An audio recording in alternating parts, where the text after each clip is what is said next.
Hello，大家好啦！咁咧好耐咧都冇坐低喺度拍片啦。今日會拍啲咩咧？就係一個 haul 片啊！前排我就去咗韓國啦，咁就如果大家有睇我啲韓國片就知道㗎啦。咁我就會盡快出咯，因為我對上一次係上年嘅日本片都未出晒啦，咁我就會盡快出完，跟住就會出韓國片㗎啦。跟住應該出晒啲韓國片咧，就會出呢一段 haul 㗎啦。咁我就前排去咗韓國啦，咁就都買咗一堆嘢啦，咁就想逐一介紹俾大家聽，我究竟喺韓國買咗啲乜嘢啦。咁其實都幾多下咯，我加埋淨係買嘢，跟住我仲喺嗰度係染咗頭髮同埋剪咗少少啦。咁就呢啲立雜加埋咧，就用咗大概4000到4500左右啦。咁就而家咧就逐一介紹俾大家睇下，究竟我喺呢個7日6夜裏面喺韓國買咗啲乜嘢啦。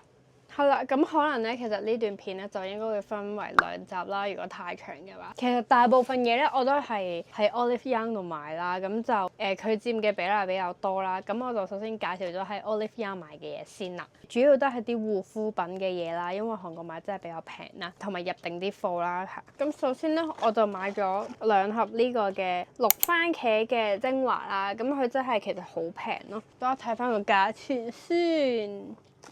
係啦，咁咧呢個咧一盒咧佢係有2支嘅30ml 啦，同埋1支嘅10ml 係 refill 咁樣嘅。哇，其實都真係幾抵咯呢個。咁佢係15900 won啦，咁即係100蚊都唔使，呢就有3支嘢咯。香港我見到1支都要，我見嗰啲代購咧1支30ml 都要188蚊咯。咁佢呢度係有2支30ml 再加1支喎，咁平咗好多啦。呢個咧。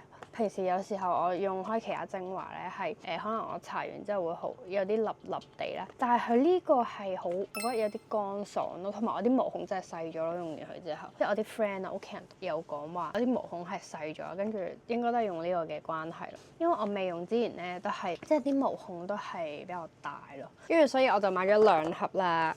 咁然之後咧都係綠番茄，其實我有好多都係綠番茄嘅嘢啦。咁就呢個嘅爽膚水啦。咁呢個爽膚水咧，我買嘅時候係21000 won 啦。咁即係大概120蚊左右啦。咁佢係有1支350ml 大嘅，同埋1支100ml 啦。咁其實咧，我係已經有1支㗎啦。咁我都係之前有用開㗎啦。咁就而家剩翻少少啦。咁就唔係好多，所以咧我就再買多盒啦。係。咁佢喺香港買嘅話，1支係要160蚊咯。而家係120蚊，都係平咗嘅。雖然其實平咗幾廿蚊啦，但係都係平咯。但係同埋其實佢係有450ml 喎，唔係得350ml，所以其實計翻都係抵咗好多。咁就但係呢個就係買咗1盒嘅啫。同埋其實我發現呢個咧爽膚水搽完其實幾舒服咯。佢搽上塊面之後，跟住因為我係比較多毛孔嘅人啦，咁就佢用完之後係好舒服啦，跟住即係唔會好焗啊、立啊嗰啲啦。跟住咧另一個都係綠番茄㗎啦，佢係敷喺塊面度嘅，係清黑頭嘅。係啦，我見啲人都話幾好用啦，跟住就所以都買咗咯。佢係都可以吸晒黑頭裡面啲嘢出嚟咯。咁我就買嚟試下啦，因為我之前都未試過啦，想睇下個效果係點啦。如果 OK 嘅話咧，我就應該會繼續入手呢一隻。佢呢個我唔係好記得價錢啦，但係佢係平過香港嘅，但係其實唔係好貴啦。但係香港嘅話係要128蚊，係應該係韓國買係平啲嘅都係，跟住就入手咗呢一個啦。跟住一個叫 Sunburn Editor 啦，咁就係呢個清白頭嘅，係啦，咁我都有用開嘅，咁就其實剩翻唔係好多啦，咁所以咧我就諗住入手埋呢一個啦，因為佢都比較平啦，跟住之後佢都係喺香港嘅話咧就係214蚊啦，咁但係我唔係好記得大概嘅價錢係幾多啦，但係喺 Olive Young 買係平啲嘅，咁仲要咧佢係送多30支嘅黑色棉花棒，咁但係喺香港買我記得係我買嘅時候係冇送棉花棒嘅咯，咁就所以都入手咗呢個啦。但係其實我應該入手多幾盒咯，因為其實好快用完咯。如果到時候真係用完嘅話，就可以同啲代購買咁樣。係啦，跟住另外一個 product 咧就係呢個 April Skin 嘅卸妝膏啦。咁呢個我都有用開啦，咁我已經用咗2盒㗎啦。係啦，咁就而家第3盒啦，我覺得幾好用咯，洗完面之後好舒服啦。咁所以我都買咗啦。咁其實咧佢送埋一支嘅棒嘅，咁但係呢一支嘅棒咧喺我之前買第1盒嘅時候咧，我已經加咗錢去換呢支棒啦。咁所以咧我就將本身包埋喺入面嘅嗰支棒咧就送咗俾我妹啦，因為我已經有一支啦。咁就佢呢一個係好易推開啦，跟住之後咧，如果你係可能捽完喺塊面，你再用呢個加少少水咁樣捽咧，就會見到有啲粒粒出現啦，咁就係已經卸好嘅啦。咁其實咧用完呢個咧就唔使另外再洗面奶去洗面咯，因為佢已經包含咗喺裡面，係當洗面咁樣用噶啦。但係梗係要化咗妝之後先用啦，唔好真係話當洗面咁樣用。即係如果冇化妝嘅話，就另外揾洗面奶啦，係啦。如果化咗妝先好用呢個咯，真係。係啦，然之後咧買咗呢一個 Fix Me 嘅定妝噴霧。呢個我諗大家應該都見過呢個㗎，勁多人介紹呢個係持久力超好啦，即係定妝超級好啦。咁呢一個喺韓國買就係31,500 won，係有2支嘅咯，即係佢係咁樣㗎啦。咁我就因為放咗喺我媽度，咁我唔記得咗拎過嚟啊，所以就費事拎啦。咁就佢係有2支咧，咁所以圍翻港紙係180蚊就有2支咯。香港我記得係貴啲嘅咯，好似百零蚊一支，係咁就呢度係平啲啦。咁就所以就入手咗啦，好似入手咗2盒咯，冇記錯嘅話，2盒即係4支。然之後另一個 product 咧就係棉片啦，咁我就係買咗2盒啦，即係其實佢唔係2盒咯，佢係1盒過啦，但係1盒裡面有2盎咁樣。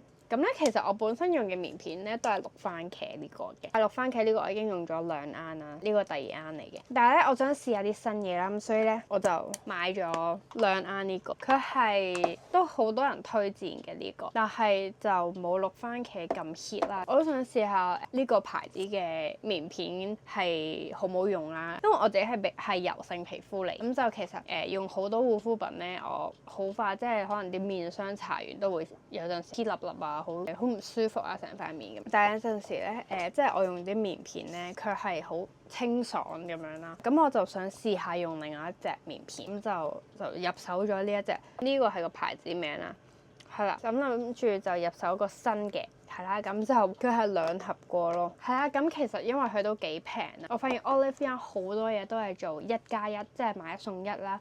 或者係減價咁樣咯，咁就呢一個咧，佢係28,900 won 咯，即係165蚊港幣咧就有2盒咯。咁我就試個功能之後，再話俾大家聽呢個好唔好用啦。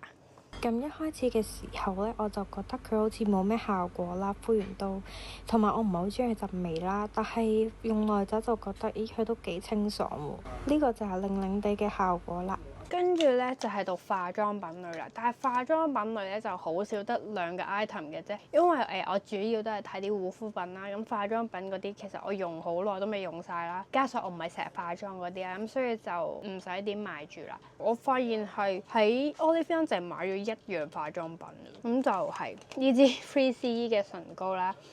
我啲唇膏 total 係得3支啦，咁咧有2支其實係已經好耐嘅，嗰陣即係 MAC 啦，已經用咗好耐啦。其實我諗住係抌咗佢嘅啦，因為應該都有6年都未用晒，因為我好少搽唇膏啦。咁就另外一支就係上年喺日本買嘅，咁但係其實個 brand 都係韓國牌子啦，嗰個就係叫做 ROM 嗰個牌子，我唔係好記得全名係咩啦。所以咧我就諗住入手多1支唇膏嘅，咁就因為我覺得呢啲唇膏好似都幾襯我啦。其實佢唔係真係唇膏，佢就唇彩咁樣啦。咁就係呢一支嘅，咁我未開，我特登留翻拍片嘅時候先開啦。睇下色號先，咁佢係咁樣嘅，係一塊類似板咁樣啦。咁佢係咧一個好靚嘅顏色，好潤嘅顏色。因為我唔中意啲好實色嘅顏色啦，咁我係中意啲好容易推開啊，會顯得靚啲咯個嘴。咁佢係咁樣潤潤地嘅顏色，係啦。咁我搽上嘴俾大家試下，我諗都見唔到噶啦。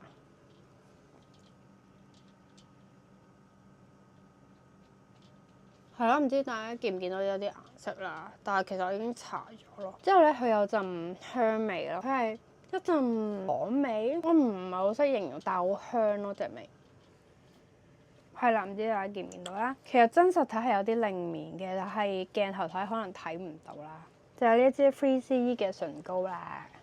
係啦，咁呢支唇膏係好似都唔係好貴啦，好似幾廿蚊，冇記錯嘅話應該40-50蚊左右啦。係，我冇影低個價錢牌，所以唔係好記得啦。跟住啲單又抌晒咯，所以 exactly 個價錢我真係唔好記得啦。總之唔係好貴啦，有咗一支啦。之後咧就到另外一個 brand 啦，咁咧就係叫做 Too Cool for School 啦。咁呢個 brand 咧就係其實我一開始未聽過嘅，咁係就係有一日咧我哋就去咗弘大啦，咁就經過一間鋪頭，咁之後咧我媽入去先嘅，咁我就同我妹喺隔離嗰間鋪頭睇袋啦。咁一睇完之後咧，我哋就揾翻我媽啦，我媽就入咗去呢間 Too Cool for School 去睇啲護膚品啊、化妝品嗰啲嘢啦。跟住之後咧，入面嘅鋪頭企咗一個 sales 超犀利，佢係咁 sell 我哋啦，跟住係咁一直喺度推介我哋邊啲護膚品好啊。跟住最尾我哋3個加埋其實買咗好多嘢咯，但係其實都係剩1100蚊港幣咯，其實真係好平咯。佢介紹嗰啲咧，其實我覺得都幾好用咯，唔立咯，全部嘢都。咁呢間鋪頭咧，其實都同 Oriflame 一樣咯，即係好多都係買1送1，或者買2送1，或者係有8折、有7折咁樣咯，所以就真係好抵咯。跟住佢係除咗有折之外咧，佢係買滿幾多又有折啦。跟住我哋因為遊客啊嘛，又有 tax free 咯，超抵咯，所以最尾咁我就而家逐一同大家介紹我喺呢間鋪頭買咗啲乜嘢啦。咁首先咧就係洗面奶啦，洗面奶咧佢係買1送1啦。咁其實佢呢個洗面奶咧係幾好用咯，因為我哋試過上手啦，佢係泡泡嘅質地啦，然之後佢係好滑啦，推得開啦。有啲洗面奶係好乾啦，但係呢隻佢係好滑咯，好舒服咯，即係佢擠出嚟嗰啲泡泡咧係好滑咯，所以咧就買咗啦呢個。仲要佢係1加1喎，買1送1喎，唔係唔買啊嘛。咁跟住咧就到面膜啦，呢個面膜都係好抵咯，佢係10+10咯，即係買10送10咯。咁佢係一批有10塊啦，咁所以就係買10塊咁樣啦。跟住之後送多10塊咁樣，即係2 pack 咯。咁佢係 for 油性嘅，咁佢有一隻係乾性啦、油性啦同埋敏感肌嘅，咁我就買咗個油性，因為我自己係油性皮膚嚟嘅，好易出油啦，塊面係成塊面，所以就入手咗2 pack。咁其實我未試過嘅，咁但係咧我諗應該都唔差咯，因為啲洗面奶啊都幾好啦，咁就所以咧入手咗2 pack。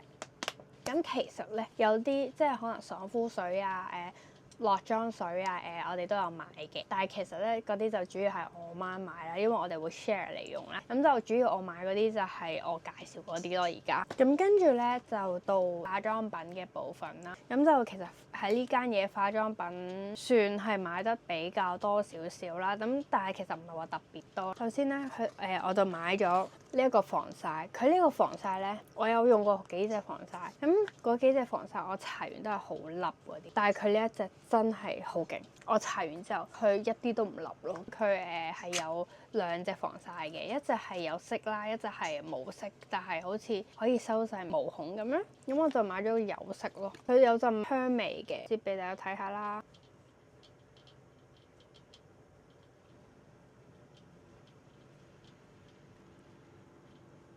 咁大家見唔見到？其實佢已經係有2隻顏色咯。咁唔知大家見唔見到咧？咁其實咧佢已經係有2隻顏色啦。見到我一邊咧就比較黃啲啦，一邊咧就比較粉啲咯。咁就有呢個嘅效果啦。同埋佢咧一啲都唔笠咯，就係。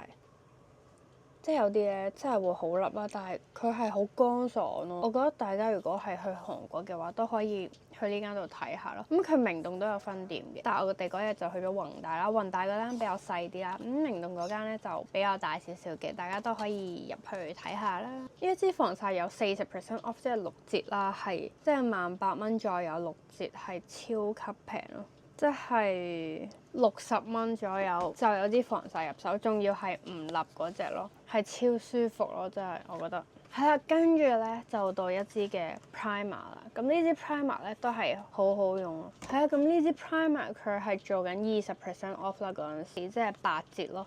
咁佢本身16 won 啦，跟住8折做8折即係12800 won咯，即係100蚊都唔使，大概70零蚊就有一支咁嘅 primer， 係仲有幾好用喎。然之後咧就到 base 啦。base 嘅話咧，佢係有兩隻款嘅，一隻咧就係粉紅色啦，一隻就係藍色啦。咁我就係買咗藍色嘅，因為嗰個 sales 同我介紹嘅時候咧，佢直接俾咗支藍色我啦，就話即係佢直接用咗支比較適合我嘅膚質啊，去幫我去介紹俾我用啦。咁就所以係藍色係比較適合我啦。咁因為我有同佢講話我嘅皮膚係油性啦，咁就佢話支藍色係比較適合嘅。佢咧都係有20% off。係啦，咁佢一支咧其實都有20% off 嘅。咁佢本身都係16,000啦。咁就20% off 都係12,800 won 咁樣啦。咁圍翻港幣都係70零蚊就有啦。但係我啱啱發現咗，原來佢買2支係再有20% off 啦，即係本身係32,000 won 啦，跟住買2支嘅時候8折，即係25,600 won 咯。因為我有影低個價錢，嗰陣時我唔知道自己點解唔攞2支咯，因為其實 base 都好快用晒啦，係不過唔緊要啦，咁就入手咗呢支 base 啦。咁之後咧就到眼線筆啦，咁眼線筆咧我就入咗2支啦，因為支眼線筆咧佢都係好似係買1送1，定唔知係買2支就有平咁樣啦，但係我冇影低價錢啦。咁我就係買咗2隻唔同顏色嘅，一支黑色，一支啡色啦。我今日條眼線都係用佢啦，但係因為其實上一支眼線筆係比較軟啲啦，啲毛呢支係比較硬啲，咁所以咧我就用呢支嘅時候咧就有啲阻滯啦，畫得唔太好啦，即係條眼線。咁佢係咁嘅，呢一支咧就係啡色嘅，另一支就係黑色啦，咁就都係咁樣嘅 design。我記得就都唔係好貴嘅，價錢我已經唔係好記得，但係我記得係百零蚊就有2支咯。咁香港都唔止啦，香港70-80蚊一支嘅，我記得係平過香港，定唔知係其實100蚊左右就有2支咯，所以就入手咗。加上我支眼線筆喺搭飛機嘅時候爆墨，咁就所以要即刻買咯。係因為我嗰幾日都係借我妹嗰支眼線筆啦，所以就見到啱嘅就順便買啦。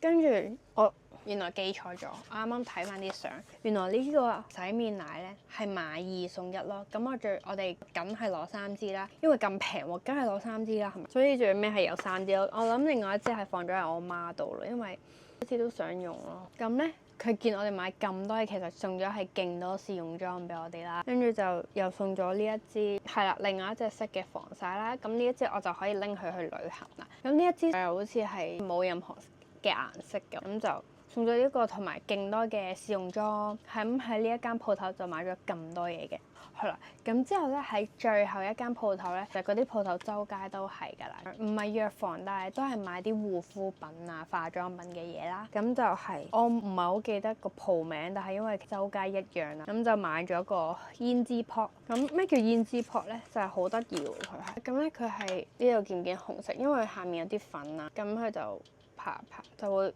紅紅地咯，同埋會有啲閃粉咯。係啦，呢度呢一笪就係嗰個，佢拍落塊面度咧就會有啲紅紅地嘅效果出現，就冇咁白咯，顯得咁樣好奇怪好似。不過到時候化妝嘅時候會就手翻啲啊。咁呢個都唔係好貴，好似50零蚊港幣就有咯。但係我都係冇 mark 低個價錢咯。咁個 packing 咧就係咁嘅款咯。係啦，咁護膚品同化妝品嘅系列咧就嚟到咁多先啦。係啦，咁上半 part 就係咁多啦，咁下半 part 咧就係做一啲關於衫同埋袋嘅 haul video，咁希望大家都會期待一下啦。因為其實我都好耐冇拍呢啲片咯，其實會快啲出完旅行片，跟住就可能喺香港拍下啲日常 vlog 啊。因為但係始終其實喺香港拍都會有啲尷尬啦，因為其實我去旅行都有少少尷尬嘅，但係因為始終係其他地方啦，咁啲人都聽唔明我哋講咩啦，咁就所以都還好嘅。但係喺香港嘅話，實在其實有啲尷尬咯。不過我都會盡量喺香港拍片嘅，等我出晒所有嘅旅行 vlog。咁就今段 video 咧就嚟到咁多先。咁咧大家如果中意我呢段片咧，就記住俾個 like 我啦 ，subscribe 我呢個 channel， 同埋撳埋隔離個叮叮鐘仔。如果我出片咧，大家就會第一時間收到通知㗎啦。咁就今段 video 去到咁多啦，我哋下一段 video 再見啦，拜拜。